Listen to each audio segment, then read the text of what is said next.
Olá, meu nome é Rafaela Figueiredo e você está assistindo o primeiro episódio de Senta que eu te explico. Para quem não me conhece, eu sou universitária de Ciências Políticas aqui na California Baptist University e eu estou no meu último semestre. Faltam menos de 90 dias para minha graduação. E uma das aulas finais que eu estou tendo que ter se chama World History from the 1500s. Isso significa História do Mundo a partir de 1500. E eu ainda tô na terceira semana, então a gente ainda tá no começo. Mas é claro que a gente já tá começando pela treta entre a Europa e os árabes. Então a gente já falou das cruzadas, da queda de Constantinopla, dos turcos muçulmanos fazendo um inferno na vida dos europeus. Por quê? Os europeus precisavam ir lá na Ásia buscar recursos naturais, comida, iguarias, tecido, tinta, porque esses eram essenciais para a vida deles. Mas entre a Europa e a Ásia tinha uma coisa bloqueando o caminho: os turcos muçulmanos, irmão. Então a Europa estava ferrada. Eles precisavam urgente achar uma rota alternativa para chegar na Índia e na China sem precisar passar pelos muçulmanos. É aí então que a gente começa a ver caravelas surgindo, que era um tipo de navio construído especificamente para conseguir atravessar uma longa jornada no Oceano Atlântico. Inclusive, Portugal manda um grande capitão que é o responsável pelas primeiras rotas alternativas que vai ao redor da África, contornando a África até você chegar na Índia e na China. O nome desse cara era Vasco da Gama. Time é o Vasco da Gama, o Flamengo é seleção. Eu não sou flamenguista, eu sou corintiana. Enfim, então eles estão desesperados, precisando correr atrás de rotas alternativas para chegar na Ásia, buscar as coisas essenciais deles e as suas iguarias, especiarias, tinta e coisas e tecidos elegantes e tudo mais. Inclusive, eles achavam que depois de Portugal e das ilhas de Portugal não tinha mais nada, era só oceano. Então, um louco italiano chamado Cristoforo Colombo, ou Cristóvão Colombo, ou Christopher Columbus, however you want to call him, ele falou pro rei e pra rainha da Espanha: ó, me patrocinem, porque e se eu tentar navegar direto pro oeste do Atlântico? E vou navegando, navegando, navegando, até bater na Ásia, que é uma rota alternativa perfeita. E aí você sabe do resto da história. Em 1492, o Cristóvão Colombo tenta fazer essa rota alternativa e ele bate nas ilhas do Caribe, ele bate no Bahamas, e aí começa o processo todo de descobrimento da América. Você já sabe o resto da história e não é sobre isso que eu vim falar. Na verdade, eu tô aqui para falar sobre uma família. Sim, uma família.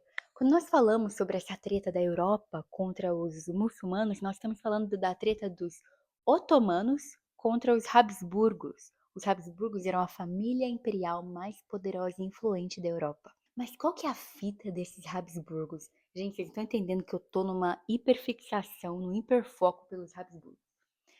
Como que eles se tornaram a família imperial, uma família tão relevante na Europa? Foi pelo fio da espada? Foi porque eles tinham dinheiro para ter militares e sair conquistando terra? Não. Eles eram estrategistas políticos e eles tinham uma frase: deixem que eles lutam, nós casamos. Eles casavam os seus membros de família com membros de todas as famílias da realeza da Europa. E é assim que eles tiveram gerações e gerações de imperadores Habsburgos. Era gente em Portugal, na Espanha, na Hungria, nos Países Baixos, Holanda, um casamento estratégicos que garantiam que eles estariam no trono, em lugares diferentes, em gerações diferentes. Mas enfim, durante as minhas aulas, teve uma aula que eu aprendi sobre uma figura emblemática da família, uma menina. Uma menina Habsburgo, na verdade, a filha do imperador Francis II, imperador do Sacro Império Romano. Ela não é só qualquer Habsburgo, ela é a filha do chefe. Nasceu e cresceu no centro do poder da Europa. E essa menina foi enviada para se casar com o príncipe regente de uma colônia no Mundo Novo, uma colônia chamada Brasil, e ela casou-se com o príncipe regente, um jovem de 23 anos chamado Dom Pedro. É ela, nós estamos falando da Maria Leopoldina da Áustria, que você provavelmente já ouviu o nome dela nas suas aulas de história da escola. E como uma Habsburgo, ela entendia que casamento não é sobre romance, mas é a sua forma de servir o Estado. Então ela não disse sim para o Pedro, ela disse sim para uma missão. E aparentemente ela estava muito empolgada porque ela era fascinada por natureza e sabia que naquele novo mundo existia uma grande biodiversidade. No Rio de Janeiro tem macaco, na Áustria só tinha grandes obras arquitetônicas. Mas enfim, eu quero que você entenda que nós não estamos falando de uma princesa decorativa, de uma menina que foi criada para ser uma rainha bonita. Não. Nós estamos falando de uma pessoa que era formada em física, química, mineralogia, pintura, música, e que, apesar da sua língua materna ser o alemão, ela também falava francês, latim, italiano, espanhol, inglês e aprendeu português porque casou-se com um português. Ela, que amava a biodiversidade, foi a responsável por trazer expedições de cientistas da Europa para o Brasil para que eles catalogassem a fauna e a flora do nosso país. Inclusive, quando o Dom Pedro se ausentava, e ele se ausentava muito, era ela que assumia o papel da princesa regente do país. Era uma autoridade legal sobre a colônia. E ó, apesar de ter sido um casamento arranjado, parece que houve sim uma afeição inicial, só que rapidamente o casamento tornou-se rachado porque a gente sabe, né? Todo mundo conhece a história do Dom Pedro e a Marquesa de Santos, que ele ficava indo do Rio de Janeiro toda hora para São Paulo para se encontrar com essa amante. Então tinha o problema da infidelidade, as muitas ausências do Pedro. E existem muitos registros de como a Leopoldina se sentia sozinha. Mas apesar da solidão, ela nunca largou as suas responsabilidades como princesa regente. Inclusive, uma das suas grandes sacadas foi trazer um brasileiro para elite política. Porque até então, a política da colônia era um monte de europeus, mas tinha um homem chamado José Bonifácio, um senhor paulista, que foi estudar em Coimbra. Então a Maria Leopoldina foi a grande responsável de tirar o José Bonifácio da posição de apenas um conselheiro e torná-lo o primeiro-ministro do Brasil. E enquanto a corte portuguesa resistiu, a Maria Leopoldina insistiu e insistiu e ela fez acontecer. E aí, maravilhoso, o José Bonifácio foi o primeiro brasileiro fazer parte da elite política do Brasil. Inclusive, foi a Maria Leopoldina com o Bonifácio, que já era um senhor de 60 anos, que juntos articularam todo o esquema para a independência do Brasil. Foi a Leopoldina, inclusive, no dia 2 de setembro de 1822, ela que presidiu a reunião do conselho que decidiu pela ruptura entre Portugal e Brasil. E aí ela manda escrever cartas e manda enviar para o Pedro, que estava onde? Voltando de São Paulo, né? Fazendo sabe lá Deus o quê. E as cartas chegam para o Pedro em determinado momento da viagem, enquanto ele voltava para o Rio de Janeiro.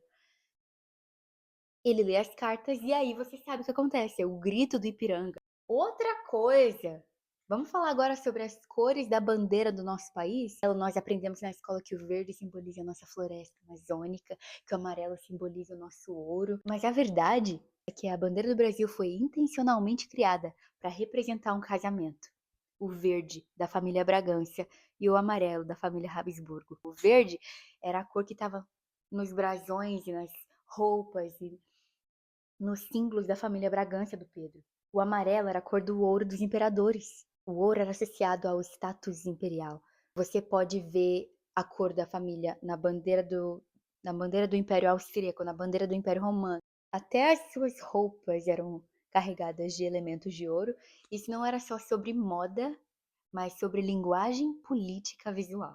Então eu quero te lembrar que quando a gente pinta a cara de verde e amarelo, não estamos falando de uma floresta e dos ouros, nós estamos falando de uma aliança. A bandeira do Brasil é um casamento. A Maria Leopoldina é o amarelo da nossa bandeira. A princesa que aos 25 anos desenhou o processo de independência do nosso país. Tá, Rafaela, mas o que isso muda na minha vida?